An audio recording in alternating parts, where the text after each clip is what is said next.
صلوات پڑھیں باواز بلند محمد و آل محمد۔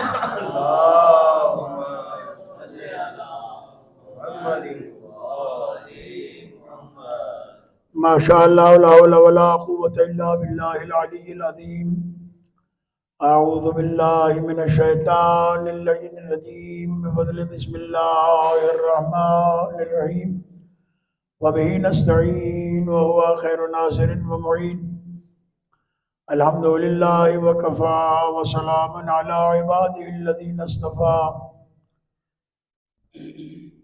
اما بعد فقد قال اللہ سبحانہ وتعالی فی محکم کتابہ الکریم بسم اللہ الرحمن الرحیم۔ اینما تکونوا یدرککم الموت ولو کنتم فی بروج مشیدہ۔ صلوات پڑھیں آواز میں۔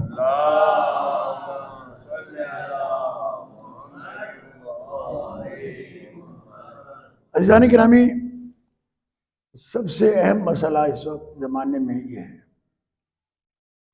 کہ جو چیز ہمیں عطا کی گئی تھی فل ٹائم، اسے ہم نے بنا دیا پارٹ ٹائم، اور جو چیز پارٹ ٹائم کے لیے دی گئی تھی اسے ہم نے بنا دیا فل ٹائم۔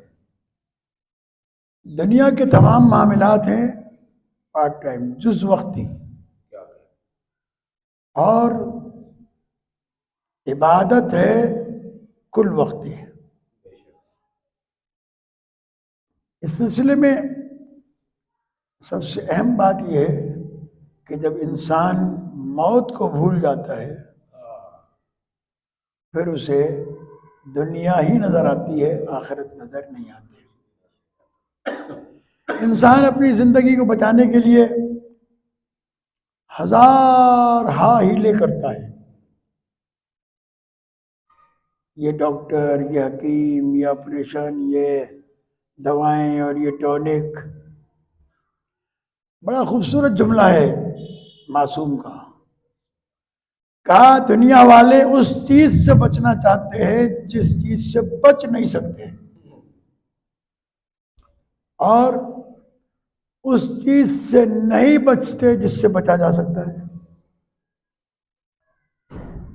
کیا کہا دنیا والے موت سے بچنا چاہتے ہیں جس سے بچ نہیں سکتے۔ بالآخر آنی قرآن مجید میں کئی آیات اس سلسلے میں، مثلا جو ابھی میں نے تلاوت کی، اینما تکونوا یدرککم الموت وَلَوْ كُنْتُمْ فِي بُرُوجٍ مُشَيَّدَةٍ۔ تم کہیں بھی رہو موت تمہیں آئے گی، چاہے تم اپنے آپ کو کسی مضبوط قلعے کے اندر کیوں نہ بند کر دو۔ اس سلسلے میں بہت ساری مثالیں موجود ہیں، جب یہ اخلاقیات کی اور کتابیں پڑھی جاتی ہیں۔ ایک واقعہ پڑھا تھا میں نے بہت عرصہ پہلے کہ ایک بادشاہ سے نجومی نے کہا، بادشاہ لوگ جو ہے وہ نجومی رکھتے ہیں، کل کیا ہونے والا ہے، پرسوں کیا ہونے والا ہے، کیا ہوگا کیا، یہ جتنے بھی ہوتے ہیں یہ سب بزدل لوگ ہوتے ہیں، اور اپنی بزدلی کی وجہ سے ایسے لوگوں کو ساتھ رکھتے ہیں جو انہیں یہ بتاتے رہے کہ ہم اپنے آپ کو کیسے محفوظ کریں۔ تو نجومی سے پوچھا کہ میری موت کیسے ہوگی؟ تو نجومی نے کہا کہ تمہاری موت ہوگی سانپ کے کاٹنے سے، سانپ کاٹے گا تمہیں۔ یہ سن کر بادشاہ نے فوری طور پر ایک 6 منزلہ ٹاور بنوایا، اور اس ٹاپ پر اس نے اپنے آپ کو محفوظ کیا۔ اتنی اونچے سانپ تو چڑھ ہی نہیں سکتا، آئے گا کیسے؟ جس دن اس کی موت کا وقت آنا تھا، یہ جو چیل ہوتی ہے، چیل پرندہ ہے نا، یہ سرن، اس نے سانپ کو پیروں میں دبوچا، اٹھایا اور بادشاہ کے بستر پہ گرایا، اس نے بادشاہ کو ڈسا اور بادشاہ مر گیا۔ یار بچ نہیں سکتا ہے آدمی۔ امیر المومنین علیہ السلام سے کسی نے پوچھا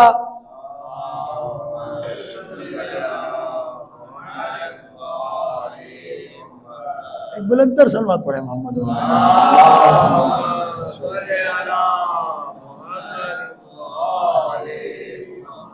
کہ مولا اگر کسی ایک انسان کو، کسی ایک جاندار کو ایسی جگہ بند کر دیا جائے جہاں سے ایک سوئی کا بھی سوراخ نہ ہو، تو اسے رزق کیسے پہنچائے گا اللہ؟ اللہ اسے رزق کیسے پہنچائے گا؟ امام علیہ السلام نے فرمایا وہاں اسے موت آئے گی. کہاں آئے گی؟ کہا بس جس راستے سے موت کا فرشتہ جائے گا اسی راستے سے اللہ اس کا رزق پہنچائے گا. یہ کائنات میں نظام قدرت ہے، اللہ کا نظام ہے. موت سے نہیں بچ سکتا، اور جس چیز سے بچا جا سکتا ہے وہ ہے عذاب الہی، اس سے بچا جا سکتا ہے. گناہ چھوڑ دے، جو گناہ کیا اس کی توبہ کر لے، بچ جائے گا. لیکن نہیں بچتے، نہیں بچنا چاہتے ہیں، کیونکہ انسان کو بہت ساری امیدیں ہوتی ہیں، آسرے ہوتے ہیں. ابھی تو میں فٹ فاٹ، ابھی تو میں جوان ہوں. انسان اس صحت کو بچانے کے لیے ہر سال جو بڑے لوگ ہیں، مالدار لوگ ہیں، جن کو اللہ نے کچھ دیا ہے، وہ ہر سال میڈیکل چیک اپ کراتے ہیں. کیا کراتے ہیں؟ میڈیکل چیک اپ کراتے ہیں. خیر کرنے کے لیے تیار نہیں ہے. میڈیکل چیک اپ کے ذریعے سے سمجھتے ہیں کہ ہم بچ جائیں گے. میں بڑی بات نہیں کرتا، لیکن ایک بات یاد رکھیے گا، ابھی پچھلے دنوں چکن گونیا اور اس دفعہ ڈینگی کا بخار، کتنے لوگ تو بیچارے مر گئے. جو بچ گئے انہیں 40 45 50 ہزار روپے علاج معالجے پر خرچ کرنا پڑے، ڈاکٹروں کی فیس، دوائیں. لیکن جو لوگ اپنے ہاتھ سے خیرات کرتے ہیں نا، خیرات، کہ فقیر سے یہ نہیں کہتے کہ معاف کر، پھر روپیہ 2 روپیہ 5 روپیہ 10 روپیہ جو اللہ نے دیا ہے. ہم اکثر بازار میں دیکھتے ہیں کہ لوگ فقیروں کو جھڑکتے ہیں،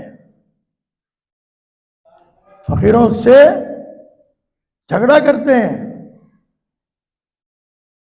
تمہیں کوئی کام نہیں سوائے بھیک مانگنے کے، تنگ کر کے رکھ دیا ہے. ہماری عادت ہے. اور اگر انہیں کہا جائے کہ نجڑ کو، سائیں آپ کو کیا پتا، یہ عادت ہے ان کی، ان کے پاس رکشے ہیں، ان کے پاس بنگلے ہیں، ان کے پاس گاڑیاں ہیں، یہ عادی فقیر ہیں، ان کی عادت ہے مانگنا. یہ بہت ہی گھٹیا لوگ ہیں، یہ وہ فلاں. لیکن کبھی اگر اہل بیت علیہ السلام کی تعلیمات کو پڑھا ہوتا یا ان کی سیرت کو دیکھا ہوتا تو کبھی فقیر کے سامنے جھڑکا نہیں دیتے اس کو. میں نے کئی مرتبہ عرض کیا ہے کہ یاد رکھیں، مستحق ہے یا نہیں ہے یہ آپ کی ذمہ داری نہیں ہے. آپ کی ذمہ داری یہ ہے کہ جس نے ہاتھ پھیلایا ہے، اگر آپ کے پاس ہے تو دے دیں، نہیں تو ہاتھ جوڑ کر معافی مانگ لیں. کوشش کریں اس دور فساد میں کہ جیب میں کھلے پیسے رکھیں. 2 روپے 5 روپے کے سکے ابھی بھی چل رہے ہیں، آپ دیں. پھر آپ کیا ہوگا؟ پھر آپ بیماریوں سے بچیں گے، اور ڈاکٹروں کو پیسہ دینے کے بجائے فقیروں کو جو دیا ہے اس کے وسیلے سے اللہ تعالیٰ آپ کو بہت ساری بیماریوں سے نجات عطا فرمائے گا، بہت ساری تکلیفوں سے آپ محفوظ رہیں گے. امام حسین علیہ السلام نکلے،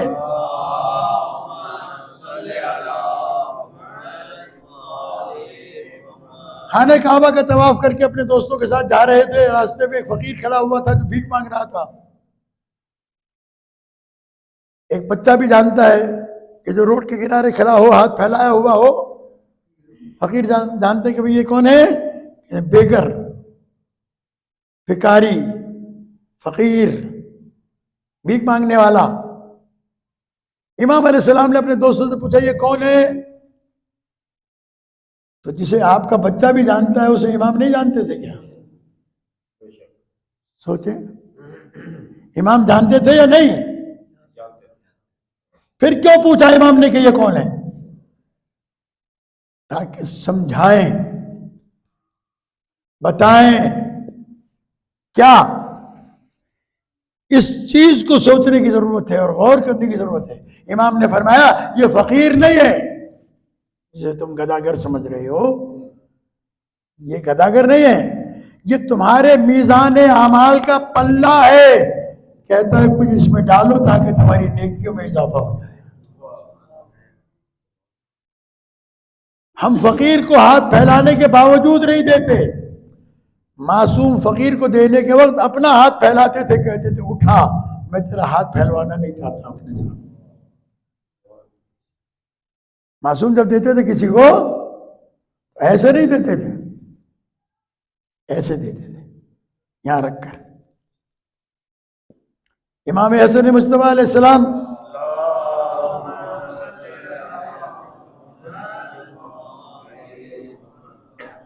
بیٹھے ہوئے ہیں اپنے دوستوں کے ساتھ، فقیر آ گیا، آپ نے دیا، اور کیسے دیا؟ اس نے کیا کہا؟ امام سے کہنے لگا مولا میرے پاس دنیا سے جو کچھ بیچنے والی چیزیں تھی میں نے سب بیچ دی، غربت میرا پیچھا نہیں چھوڑتی۔ توجہ ہے، غربت میری پیچھا نہیں چھوڑتی، جو چیز تھی اب میرے پاس بیچنے کے لیے کچھ نہیں ہے سوائے اس چہرے کی آبرو کے کہ میں دستے سوال دراز کروں، اور میں نے اس کا خریدار آپ سے بہتر کسی کو نہیں پایا، لہذا آپ کے پاس آیا ہوں کہ میری آبرو کا لحاظ کریں گے آپ۔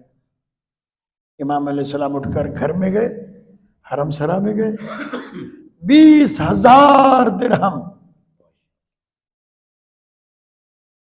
دروازہ کھولا آدھا، اور وہاں سے ہاتھ نکال کر ایسے کہا کہ لے تیرا سوال پورا ہو گیا، جا۔ کہا مولا چہرہ تو دکھائیں، کہا نہیں چہرہ نہیں دکھا سکتا، اس لیے کہ میں تجھے اتنا نہیں دے سکتا جتنا میرے حق تھا، یہ تھوڑا سا ہدیہ ہے۔ 20,000 درہم کے معنی سمجھتے ہیں؟ 20,000 تولے چاندی، 20,000 تولہ کاغذ کے روپے نہیں تھے، چاندی کے۔ امام نے کہا بس جا، کیونکہ اس نے کہا تھا نا کہ میں اپنے چہرے کی آبرو بیچنے آیا ہوں، تو والا نے کہا ایسا نہ ہو کہ پیسے لیتے ہو تیرے چہرے پہ شرمندگی آ جائے۔ یہ آل محمد ہے، اہل بیت علیہ السلام ہے۔ اس قدر روایات موجود ہے، سائل کے سوال کے جواب میں قرآن مجید کی آیات موجود ہیں، ایک ایک آیت پڑھنے اور سمجھنے سے تعلق رکھتی ہے۔ یہ ساری خیرات بتائی گئی۔ پیغمبر کے پاس جوان آتا ہے، بارہا آپ نے مجھ سے سنا ہوگا، جوان آگے کہتا ہے یا رسول اللہ میں نے دولت کمائی ہے، مال کمایا ہے، پیسے آ گئے ہیں بہت، اب میں چاہتا ہوں اللہ کی راہ میں خرچ کرنا،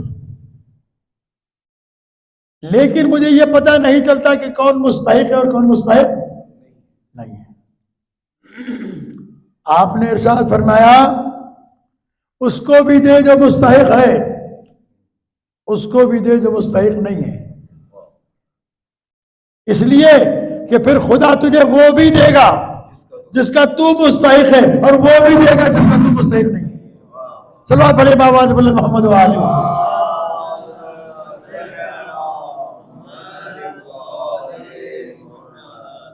میں نے کسی روایت میں دیکھا تھا کسی وقت کہ جب بندہ بندے کو معاف نہیں کرتا،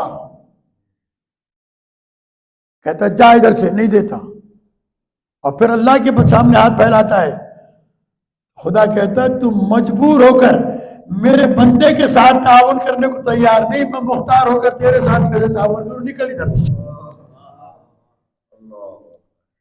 ہم بھی تو مانگتے ہیں نا، سارا دن دعائیں مانگتے ہیں، اولاد کے لیے دعائیں، مال کے لیے دعائیں، صحت کے لیے دعائیں، رزق کے لیے دعائیں، اس سے مانگتے ہیں۔ کبھی سوچا اس کو اپنی مخلوق سے بڑا پیار ہے؟ آپ اور ہمیں اندازہ نہیں ہے، آپ اور ہمیں اندازہ نہیں ہے وہ اپنے بندوں سے کتنا پیار کرتا ہے۔ لہذا اس دور فساد میں اگر ناگہانی مصیبتوں سے بچنا ہے، آفتوں سے بچنا ہے، بیماری تکلیفوں سے بچنا ہے، خیر میں ہاتھ ڈالو، خیر کرو، جتنا خیر کر سکتے ہو اس میں اپنے گھر سے شروع کرو۔ پیغمبر اکرم صلی اللہ علیہ وآلہ وسلم کے پاس جوان آیا،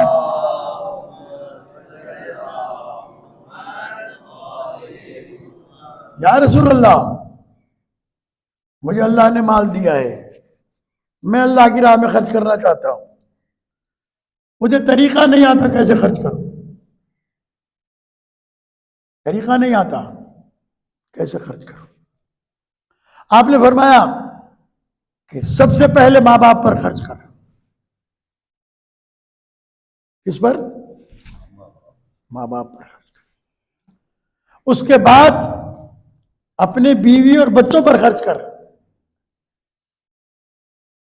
اس کے بعد اپنے بہن بھائیوں اور عزیزوں میں جو فقیر اور غریب ہیں ان پر خرچ کر، جن کی صلہ رحمی تیرے اوپر فرض ہے۔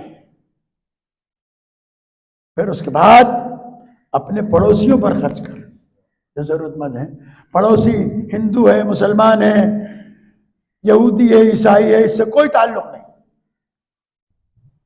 اگر ضرورت مند ہے، حاجت مند ہے، دو۔ اور اس کے بعد کہ اب جاؤ مسجد میں اور دینی کاموں کے اوپر خرچ کرو۔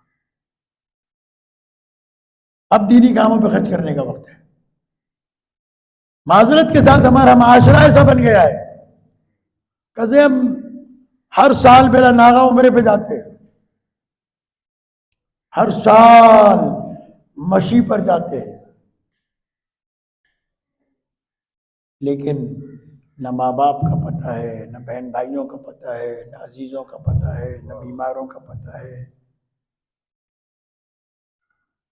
کیا آپ وہاں جا کر اس امام کو راضی کر لیں گے جو تمام مومنین کے حالات کا جانتا ہے؟ میں اپنے امام سے تو پوشیدہ نہیں ہوں نا۔ یہ ہماری جو عقیدہ امامت ہے، میں اس پر آیات پڑھوں تو بہت ساری آیتیں ہیں۔ ایک آیت قل اعملوا فسیر اللہ عملکم ورسولہ، کہہ دے میرے رسول کہ تم عمل کرو، تمہارے عمل کو میں دیکھ رہا ہوں، میرا رسول دیکھ رہا ہے، اور المؤمنون، مومنون دیکھ رہے ہیں۔ تفسیر اہل بیت میں ائمہ اہل بیت نے بتایا کہ رسول خدا نے فرمایا المؤمنون سے مراد میرے 12 جانشین ہے جو تمہارے زمانے کا امام ہے۔ ہمارا زمانے کا امام حالات دیکھ رہا ہے، کس کے ساتھ تمہارا کیسا سلوک ہے۔ پھر آدمی ان تمام رشتوں سے قطع نظر، فلاں مسٹھے ہی نہ تو، آپ سے کسی رشتے دار کے تعلقات اچھے ہوں یا خراب،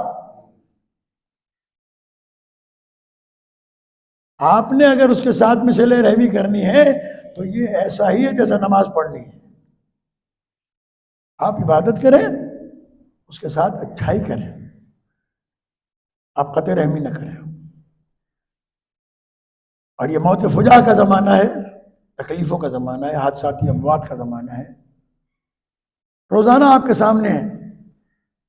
اگر آپ مصیبتوں سے بچنا چاہتے ہیں، نمازیں پڑھیں، روزے رکھیں، حج کریں، زیارت پر جائیں، لیکن بندگان خدا کے ساتھ اچھا سلوک کریں۔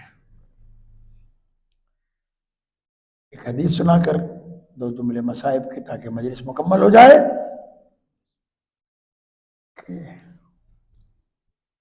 صلوات بھیج دیں محمد و آل محمد.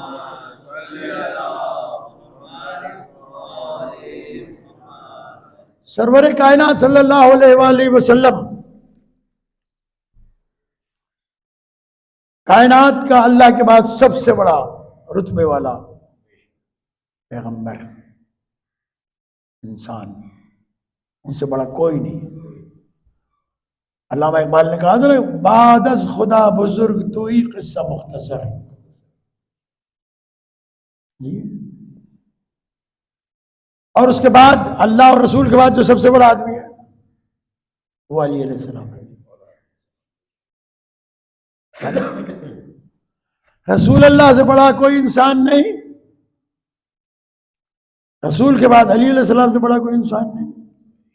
اور علی وہ ذات ہے جس کے لیے پیغمبر یہ فرماتے یا علی انت تسمع ما اسمع وانت ترى ما ارى. اے علی تیری ذات کو اللہ نے ایسا بنایا ہے، میں محمد جو کچھ سنتا ہوں وہ تو بھی سنتا ہے، جو میں دیکھتا ہوں وہ تو بھی دیکھتا ہے. جی،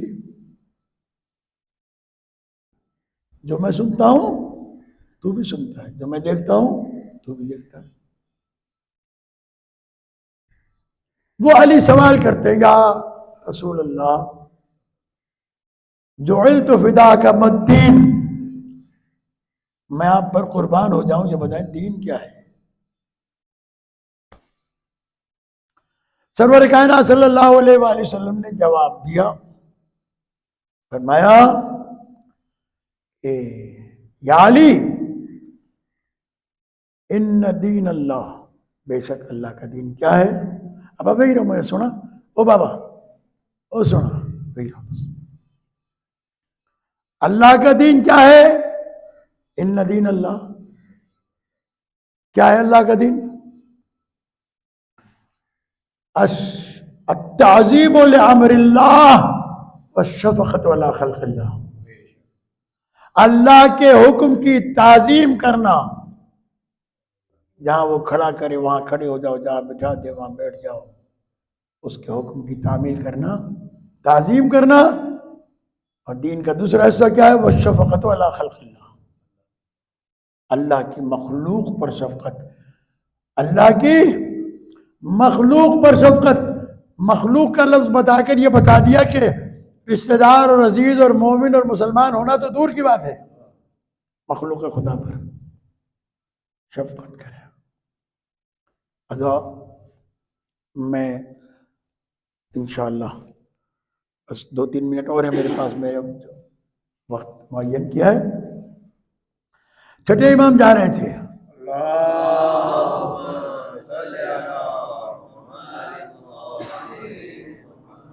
سفر پر، راستے میں ایک درخت کے نیچے سائے میں بیٹھے، نماز کا وقت ہوا، نماز پڑھی، کھانا لگا، دسترخوان کھلا، امام اور امام کے ساتھیوں نے کھانا شروع کیا. صحرا کا آوارہ کتا تھوڑی دور آ کر بیٹھ گیا، جو کتے کی عادت ہے پونچھ ہلانا. امام علیہ السلام نے ایک لقمہ خود کھایا، ایک اس کے آگے ڈال دیا. ایک خود کھاتے تھے، ایک اس کے آگے ڈال دیتے تھے. امام کے ساتھیوں نے کہا مولا آپ کھانا سکون سے کھا لیں، اس کے سامنے ہم ڈال دیں گے کھانا. امام نے فرمایا لیکن مجھے شرم آتی ہے. کس بات سے؟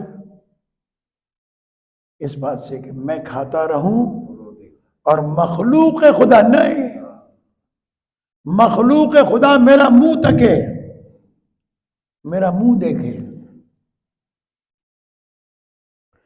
تو کتے جیسے جانور کو بھی امام بھوکا نہیں دیکھ سکتے تو بھائی کو اور بہن کو بھوکا کیسے دیکھیں گے؟ عزیزوں کو کیسے بھوکا دیکھیں؟ عزادارو، اہل بیت سے وابستگی آسان نہیں ہے.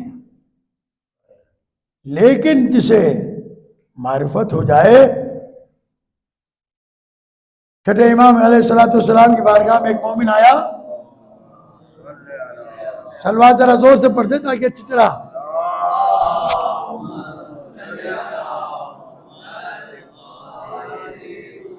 کہنے لگا امام علیہ السلام سے, نہیں, امام علیہ السلام نے اس سے کہا, زمیندار تھا, ہر سال اس کی کھجوریں تھی, کھجوروں کے باغ تھے, ہوتے تھے. امام نے کہا تیرے پاس وہ فلاں سید آیا تھا جسے تو ہر سال کچھ خمس کے پیسے دیتا تھا, اپنے مال سے کچھ پیسے دیتا تھا, اس سال وہ سید آیا تھا تو نے پیسے کیوں نہیں دیے اسے؟ کہنے لگا مولا وہ بازار میں نے اسے دیکھا تھا شراب کے نشے میں زمین پر گرا پڑا تھا, اس لیے میں نے اسے واپس کر دیا. توجہ رکھیے گا. کہا اس کے بچے جو بھوکے ہیں وہ گھبرا گیا, فوراً گیا اس کے دروازے پر, دروازہ بجایا, وہ باہر نکلا, کہنے لگا کل میں آیا تھا اپنا حق لینے کے لیے, تو نے نہیں دیا, اور آج تو میرے دروازے پہ آیا, خیر تو ہے, خیریت ہے؟ کہنے لگا میں ابھی چھٹے امام کے پاس گیا تھا, امام نے ایسا کہا, میں نے امام سے بتایا تھا کہ وہ شرابی ہے, اس لیے میں نے نہیں دی اسے. امام نے مجھے یہ کہا کہ اس کے بچے بھوکے ہیں, تعداد بھوکے ہیں, اس لیے ہر سال جتنا میں دیتا تھا تجھے اس سے ڈبل دیتا ہوں. ہر سال 2500 دیتا تھا, 5000 دے کے آیا ہوں تاکہ تو مجھے معاف کر دے. کہ اچھا, ہم کتنے کمینے ہیں کہ معصیت پروردگار میں لگے ہوئے, اور امام ہمارے بارے میں اتنا اچھا سوچتا ہے,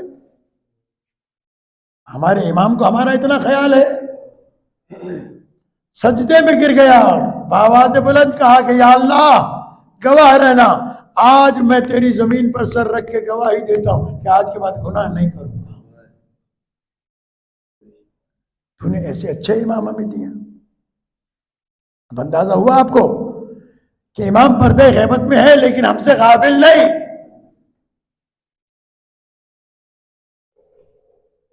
ہمیں بھی اس کا لحاظ رکھنا چاہیے. بڑی قربانیاں دی ہیں آل محمد علیہ السلام نے یہ دین بچانے کے لیے اور ہماری نجات کے لیے. آسان کام نہیں ہے, کہہ دینا بہت آسان ہے, لیکن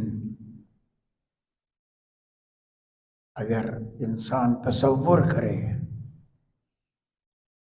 رسول اسلام صلی اللہ علیہ وآلہ وسلم کی وہ بیٹی جس کی تعظیم کے لیے پیغمبر کھڑے ہوتے, اگر پیغمبر اس کے پاس جاتے ہوں تو وہ پیغمبر کی تعظیم میں کھڑی ہوتی, جس کے دروازے پر رسول 6 مہینے کھڑے ہو کے سلام پڑھے, السلام علیکم یا اہل بیت النبوۃ و معدن الرسالہ و مختلف الملائکہ, جس کے دروازے پر فرشتے بچوں کے درزی بن کر آئے ہیں, جس کی چکیاں پیسنے کے لیے فرشتے آئے ہیں, جس کی تعظیم میں ائمہ اہل بیت علیہ السلام کھڑے رہے, جسے اللہ نے خاتون محشر بنایا ہو, جس کے بیٹوں کو جوانان جنت کا سردار بنایا ہو, جس کے شوہر کو ساقی کوثر اور جنت و جہنم کا تقسیم کرنے والا بنایا ہو.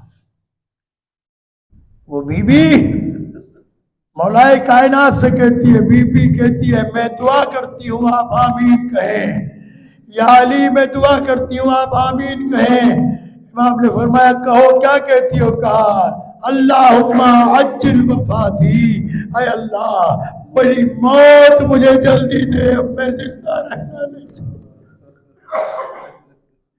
عزادارو, علماء بیان کرتے ہیں کہ جس عورت کے بچے چھوٹے ہوں، جس عورت کے بچے چھوٹے ہوں، وہ دعا کرتی ہے، یا اللہ مجھے اتنی عمر دے میرے بچے بڑے ہو جائے۔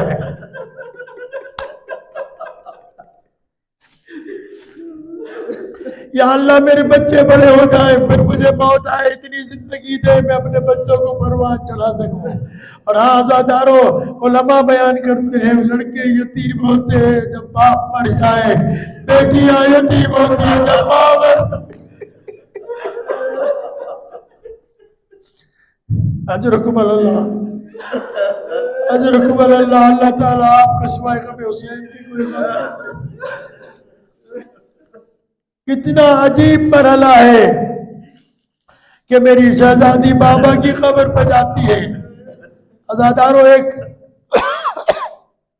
مرزا دبیر علی اللہ مقامہ کا سلام ہے، اس سلام کا پہلا شعر آپ کی خدمت میں عرض کرتا ہوں۔ عزاداروں، بی بی نے سارے تصورات کو جمع کیا اور ایک جملہ کہا، بابا بطول آئی ہے تسلیم کے لیے۔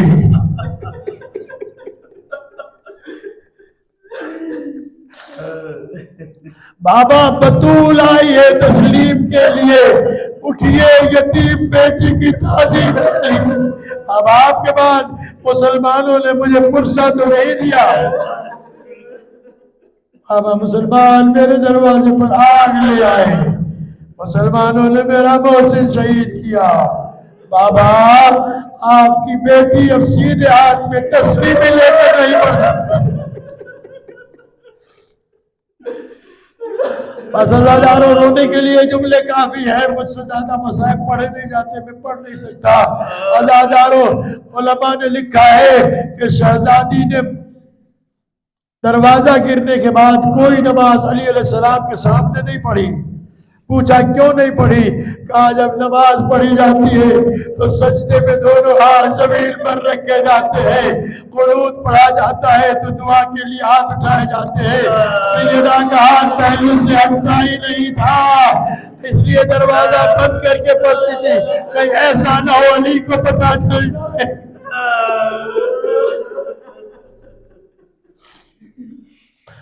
عزاداروں، وہ بی بی جب دنیا سے چلی گئی اور مولا جنازہ لے کر قبر کے پہلو میں لا کے جنازہ رکھا تو میری شہزادی نے آواز دے کر کہا، امیر المومنین نے آواز دے کر کہا، السلام علیکہ یا رسول اللہ، اے اللہ کے رسول، آپ کی بیٹی آ رہی ہے، یہ بتائے گی کہ امت نے ہم آپ کے بعد ہمارے ساتھ کیا سلوک کیا۔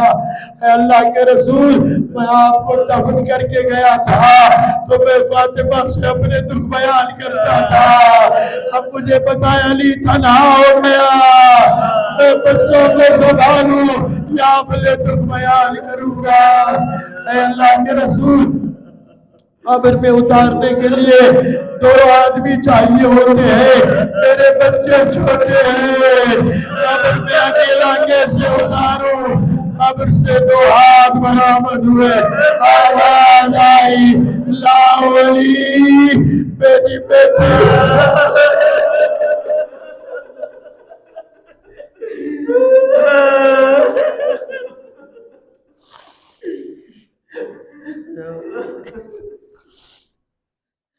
اللہ لعنت اللہ علی القوم الظالمین وسيعلم الذین ظلموا۔ بارے لا بحق محمد و آل محمد، ہماری اس پہلی عبادت کو قبول فرما، ہمارے مرحومین کی مغفرت فرما۔